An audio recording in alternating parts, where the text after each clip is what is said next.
बिस्मिल्लाहिर्रहमानिर्रहीम। जी स्टूडेंट्स, आज हम जो है 7th क्लास की मैथमेटिक्स जो कि हमारा सिलेबस ऑक्सफोर्ड का है, इसमें एक्सरसाइज 1, ठीक है। ये न्यू सिलेबस अब बुक चेंज हुई है, इसमें कुछ क्वेश्चन जो हैं वो हमने नहीं करने जो न्यू बुक में मौजूद नहीं है, ठीक है ना। तो ये न्यू सिलेबस के मुताबिक जो है हम काम करेंगे। तो इसमें मैंने पहला लेक्चर आप लोगों को दे दिया था, उसमें मेरा था क्वेश्चन नंबर 1 और 2। आज जो है हमारा लेक्चर 2 है, तो इसमें क्वेश्चन नंबर 3 जो है वो स्टार्ट करेंगे। इसमें हम जो है क्वेश्चन 3, 4, 5 और 6 हम ये क्वेश्चन जो हैं करेंगे, ठीक है। इसमें ये 4 क्वेश्चन करेंगे जी। तो तीसरे क्वेश्चन में वो कह रहा है कि इन टैबुलर फॉर्म, हमने इन स्टेटमेंट्स को टैबुलर फॉर्म में लिखना है। और जिस बच्चे ने मेरा पहला लेक्चर वो पहले लेक्चर में तकरीबन 15 मिनट का वो मैंने कॉन्सेप्ट दिया है, तो जिस बच्चे ने वो 15 मिनट का कॉन्सेप्ट लिया है उसको क्वेश्चन 3 की क्या पूरी एक्सरसाइज की समझ आएगी। अगर आप लोगों ने ये अच्छे से टैबुलर फॉर्म को समझना है तो पहले मेरा जाएं वो पहला लेक्चर लें, ठीक है। क्वेश्चन 1 और 2 के हिसाब से उससे पहले मैंने लेक्चर दिया है, उसको अच्छे से समझें, फिर आप लोगों को टैबुलर फॉर्म की भी समझ आएगी, डिस्क्रिप्टिव की, सेट बिल्डर, सारी चीज़ें समझ आएंगी। खैर मैं थोड़ा सा बस इसमें जो है कॉन्सेप्ट दूंगा कि टैबुलर फॉर्म जो है वो क्या होती है। कर्ली ब्रैकेट में एलिमेंट्स को लिखने को टैबुलर फॉर्म कहते हैं, ठीक है। अब यहाँ पे उसने लिखा सेट ऑफ यानी z = set of integers greater than -4 and less than 4।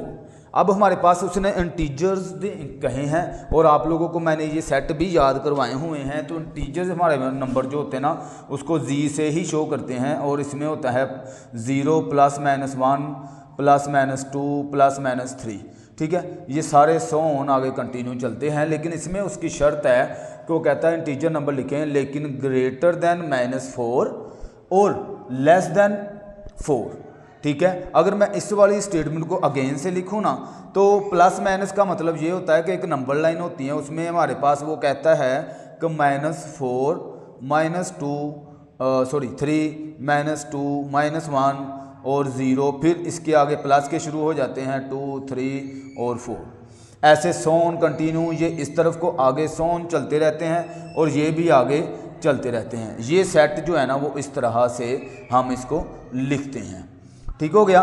तो ये अब इस वाली स्टेटमेंट का मतलब है वो कहता है कि -4 से बड़े होने चाहिए, ठीक है। तो ये -4 है, इससे बड़ा हमारे पास है -3 -2 -1 0, फिर आगे ये, और इधर से कहता है कि 4 से लेस होने चाहिए, ये 4 है, इससे लेस।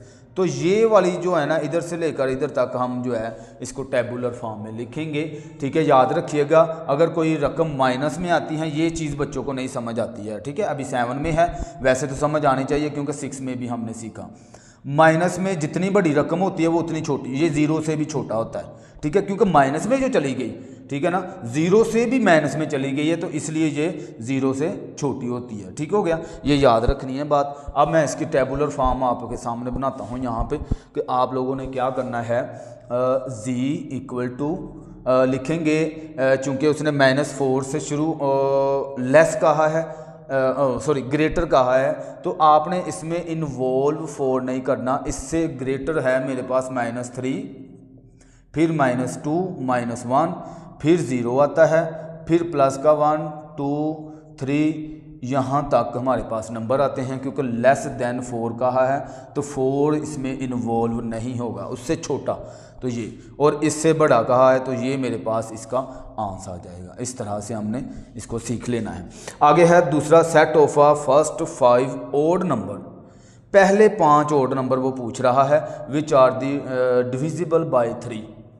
अब वो कहता है कि पहले 5 ओड नंबर ऐसे लिखें जो 3 से डिवाइड होते हों, ठीक हो गया। बात आपको समझ आई होगी। अब यहाँ पे मुझे पहली तो बात यह है कि मुझे ओड नंबर्स का पता होना चाहिए। मैंने फिर कह रहा हूँ कि लेक्चर 1 में मैंने ये सारी चीज़ें समझाई हैं। अगेन से मैं थोड़ा सा आपको बता देता हूँ कि हमारे पास ओड नंबर होते हैं 1 के बाद 3, यानी वो नंबर्स जो 2 के टेबल में नहीं पढ़े जाते, ठीक है। तो 5 7 9 12 12 कह रहा हूँ 11 13 15 17 19 21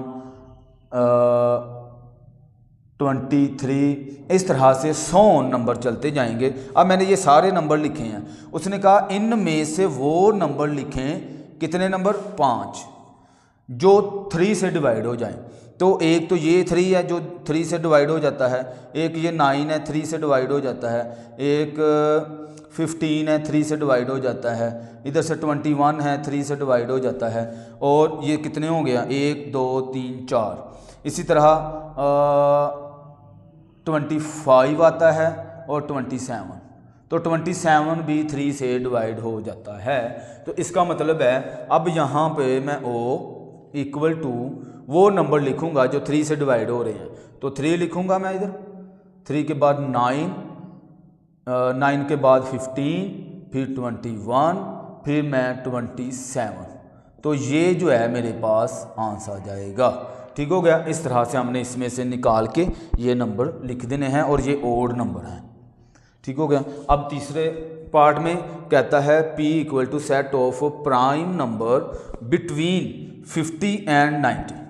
अब हमसे कहता है प्राइम नंबर लिखें जो कि 50 और 90 के बिटवीन में होते हैं। अब इसका मतलब ये हुआ, प्राइम नंबर क्या है? पहली बात ये है बिटवीन में इसके अंदर अंदर जो नंबर होंगे।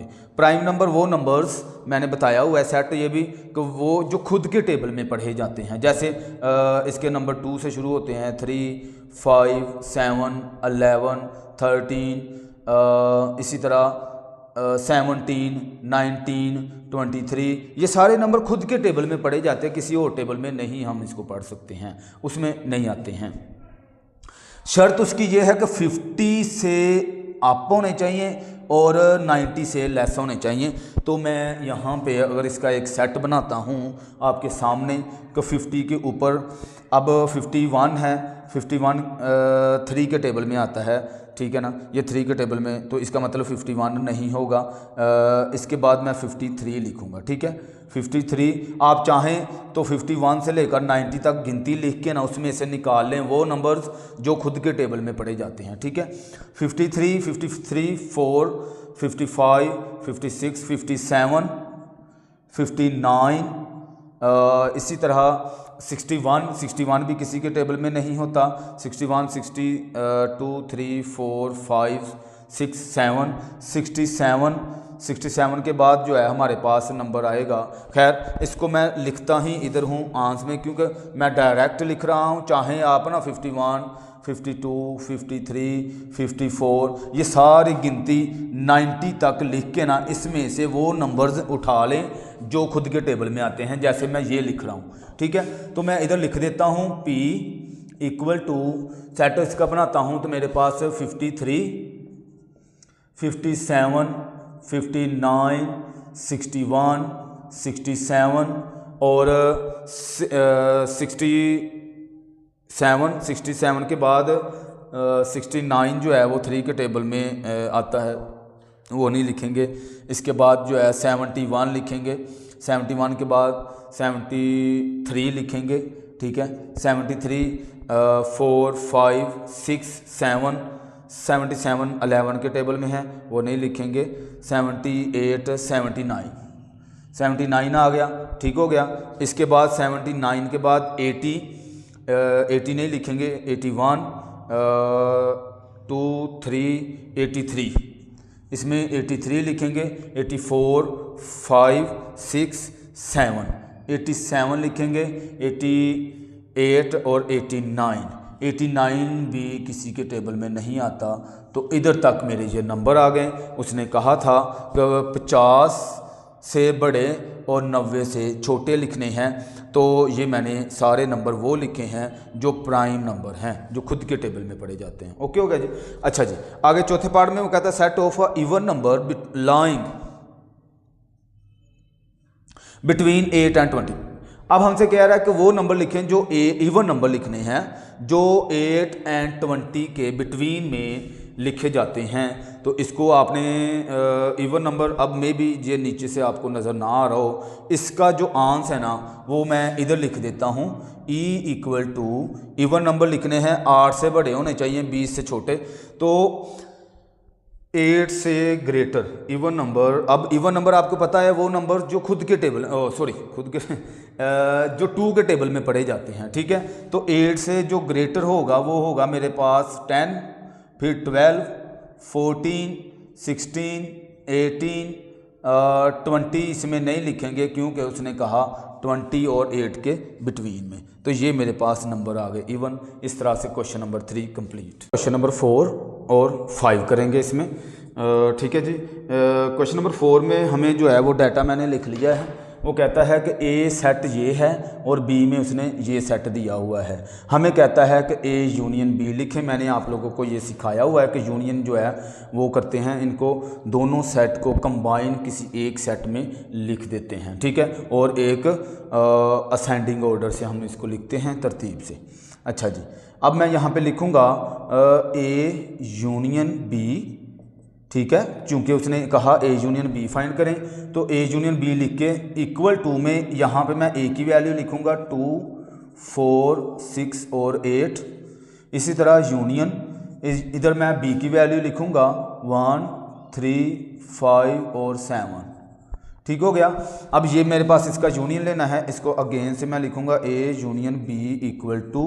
अब ए यूनियन बी में मेरे पास मैंने कहा दोनों सेट में जो है नंबर्स हैं सारे के सारे किसी एक सेट में लिख देते हैं, ठीक है। सिंपल वर्ड्स में अगर मैं आपको बताऊं तो यहाँ पे 1 है, 1 मैं पहले लिखूँगा और मैंने ये भी कहा कि असेंडिंग ऑर्डर से, तरतीब से हमने इसको लिखना है।